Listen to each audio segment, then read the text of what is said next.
నుంచి కూడా ఏదో వాసు గారు అప్పుడు నెంబర్స్తో స్టార్ట్ చేశారు. ఈ సినిమా ప్రమోషన్స్ నెంబర్స్తో స్టార్ట్ చేశారు, 100 crores అది ఇది అని. సో ఇప్పుడు మీరు ఒక మాట చెప్తే బాగుంటుంది.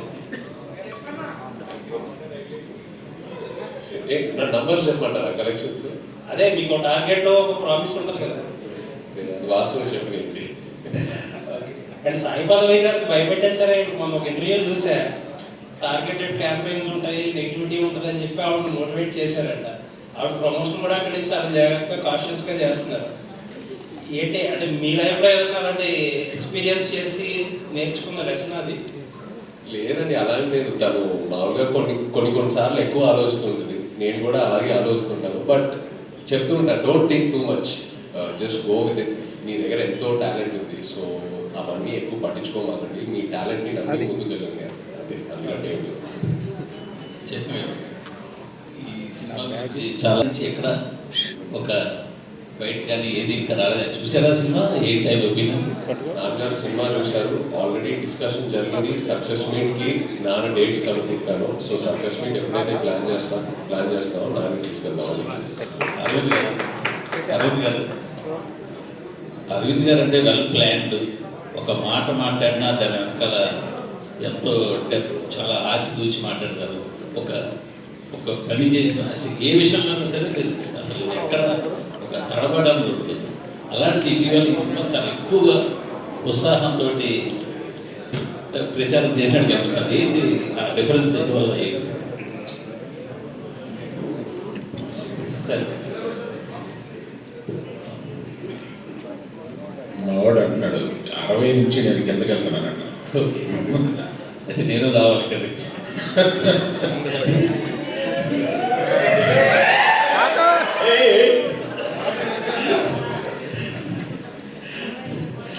కాదు సార్, కాదు, మీకు అర్థమైందా మిమ్మల్ని వేసుకున్నారు?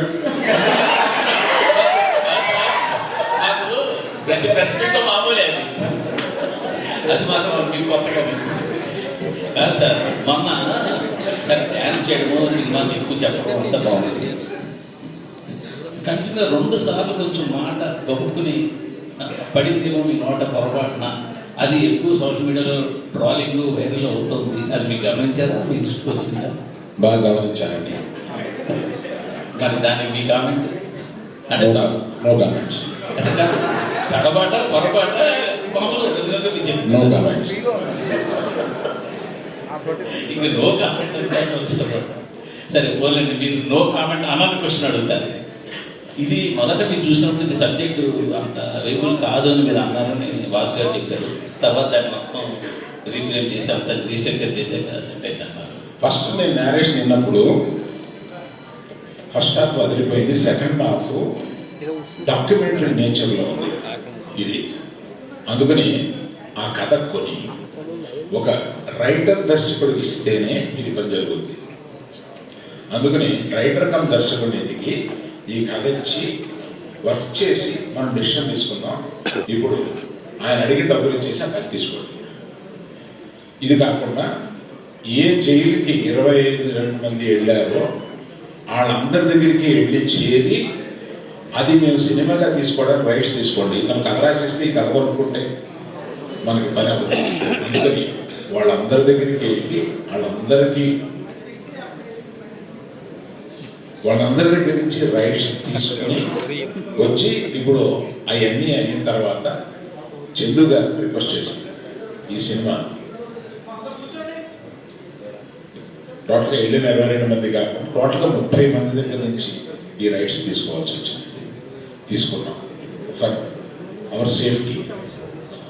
అది చందు గారు దాన్ని ఏదో నేను తీసుకుని 2 నెలలు చందు గారి దగ్గర ఒక గొప్పతనం. ఆయన ఏమీ అర్జెంట్ పడ్డాడు, తొందరపడ్డాడు. మనం ఇంకో సినిమా మీద ఇంకో సినిమా చేసేసి ఇంకొక ఇన్ని కోట్లు తీసుకుని దాంట్లో అసలు ఆ మైండ్ లేదు ఆయనకి. సినిమా ఆ జర్నీని, ఆ సినిమాని రాయడాన్ని, ఆ సినిమాని తీయడాన్ని, ఆ జర్నీని ఎంజాయ్ చేసే మనుషులు, ఆ జర్నీని ఎంజాయ్ చేసే మనుషులతో ప్రయాణం చేయాలంటారు.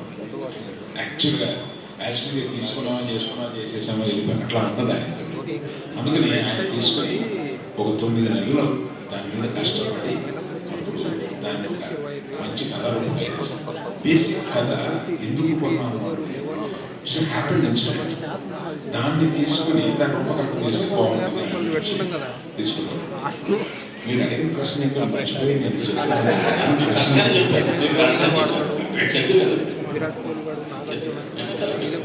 మీరు అందరి ఇంట్రెస్ట్ తీసుకెళ్ళాము అక్కడ ఉన్నారు.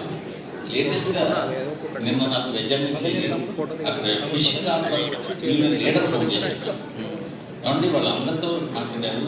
యాక్చువల్గా ఈ వాళ్ళ ఫైట్ వెనకాల ఉన్నది మేము వాళ్ళని తీసుకుని వెళ్ళి గుజరాత్ వెళ్ళి అక్కడ ఢిల్లీ వెళ్ళి పోరాటం చేసి మోపిదేవి వెంకటరమణ గారిని కలిసి జగన్ గారిని కలిసి ఫైట్ చేసి తీసుకొచ్చిన తర్వాత వాళ్ళకి 5-5 లక్షలు తప్పున గవర్నమెంట్ నుంచి సాయం అందిగా చేశాము. ఇన్ని చేసిన మమ్మల్ని మాత్రం యూనిట్ అసలు వాళ్ళు చెప్పలేదు. ఆ ఇద్దరు పేరు ఎవరైతే హస్బెండ్ వైఫ్ ఉన్నారో వాళ్ళు చెప్పలేదు. మమ్మల్ని యూనిట్ కూడా గుర్తించలేదు అని చెప్పి అన్నారు. అది రీసెంట్గా నా దృష్టికి వచ్చిందండి. నాకు అంతకుముందు నా దృష్టికి రాలేదు, రీసెంట్గా దృష్టికి వచ్చింది. ఈ రిలీజ్ తర్వాత వాళ్ళు వెళ్ళి కలవడం కానీ అక్కడ ఒక చిన్న ఫంక్షన్ పెట్టుకోవడం కానీ ఏదో చేద్దామని అన్నట్టుగా అనుకుంటున్నాం. అది రీసెంట్గా మా దృష్టికి వచ్చింది. That will be interesting. Arvind sir, గీతార్ట్స్లో మోస్ట్ కాస్ట్లీయెస్ట్ ఫిల్మ్ ఇది. చాలా ప్యాషనెట్గా తీశారు మీరు. బట్ మీకున్న ఎక్స్పీరియన్స్కి, మీకున్న కనెక్షన్స్కి ఈ సినిమాని ఎలా అయినా సరే మార్కెట్ చేసేయగలరు, అమ్మేయగలరు. బట్ ఈ సినిమా ఒక 2 నెల్లూరు సీడెడ్ తప్పితే ఎక్కడా కూడా అమ్మలేదు. అన్ని చోట్ల మీ ఓన్ రిలీజ్. అది కూడా మీ డెసిషన్ అనేది తెలిసింది. ఎందుకు అలా చేయాలని అంటున్నారు? ఇది కంపెనీ పాలసీ అండి. జనరల్గా అమ్మేయడం అంటూ ఉండదు. 1-2 చిన్న మా కంట్రోల్ లేని ఏరియాస్లో ఇస్తాము, కానీ మిగతా ఇప్పుడు గీతార్ట్స్ నేనే ఉంచుకొని లాభం నష్టం మేమే వెలిగిస్తాం. ఎందుకంటే మనం కష్టపడి చేసే మన సినిమా మీద మనకు నమ్మకం ఉండాలి ఫస్ట్. అందుకని ఆ నమ్మకాన్ని మేము మొత్తం క్యాష్లు, మనుషులు, టైము అన్నీ కలిపి దాని మీద పెట్టి పెట్టేయడం కాదు. దానికి ఒక ఇష్యూనెస్ that's the policy. Plus confidence. మేము తీసే సినిమా మీద కాన్ఫిడెన్స్. మేము ఈ సినిమా అనుకున్న దానికన్నా బాగా ఎక్కువ ఖర్చు అయినా కూడా మా వాసు కానీ ఆఫీస్లో కొంతమంది కానీ వచ్చి కొంత సేఫ్ అయిపోవడానికి కొన్ని ఏరియాలు అమ్మేద్దామా అన్నాను. క్వశ్చన్ లేదు. నేను సినిమా చూశాను, ఏమి అమ్మటం లేదు, మనమే మొత్తం రిలీజ్ చేస్తామని చెప్పాను. ఇది ఒకటి.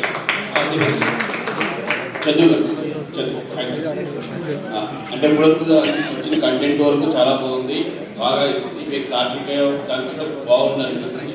నా క్వశ్చన్ ఏంటంటే, డాక్యుమెంటెడ్ కథ. ఈ కథ ఏంటంటే డాక్యుమెంటెడ్ చాలా మంది ఫాలో అయ్యే వాళ్ళకి తెలుసు.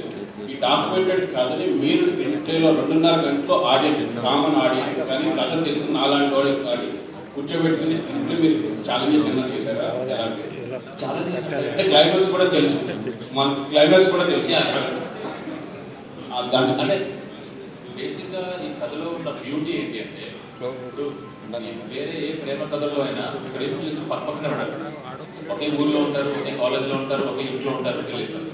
బట్ ఇది ఈ కథలో ఉన్న బ్యూటీయే దూరం, ఎడబాటు. సో నిజంగా దూరంగా ఉన్నప్పుడు, దగ్గర లేనప్పుడు నిజంగా అప్పుడు ఒక ఫీలింగ్స్ వచ్చి మాట్లాడాలన్నా చేయాలన్నా ఏంటంటే అది ఒక కొత్త ఫీలింగ్ అండి. ఇప్పుడు మనం ఉన్న ఈ టైంలో ఎవరికైనా ఫోన్ చేస్తే 5 నిమిషాలు లేకపోతే ఇరిటేట్ అవుతాం. 1, 2 గంటలు, 3 గంటలు కూడా రాకపోతే ఏదైనా డేంజర్లో ఉన్నారా అని చెప్పి మనకు భయం వేస్తుంది. అలాంటి స్పేస్లో 30 రోజులు మినిమం కమ్యూనికేషన్ ఉంటుంది. ఓన్లీ ప్రేమే ఉంటుంది. అనుకోలేదు కాన్ఫిడెన్స్. 30 రోజుల తర్వాత మళ్ళీ అతను వచ్చి నాకు ఫోన్ చేస్తాడు, నేను మాట్లాడతాను. 9 నెలల తర్వాత మళ్ళీ వచ్చి నాతో 3 months ఉంటాడు అనే ఒక బ్యూటిఫుల్ ఎమోషన్ ఉందండి సినిమాలో. దిస్ వాట్ ఇదే మా సినిమా.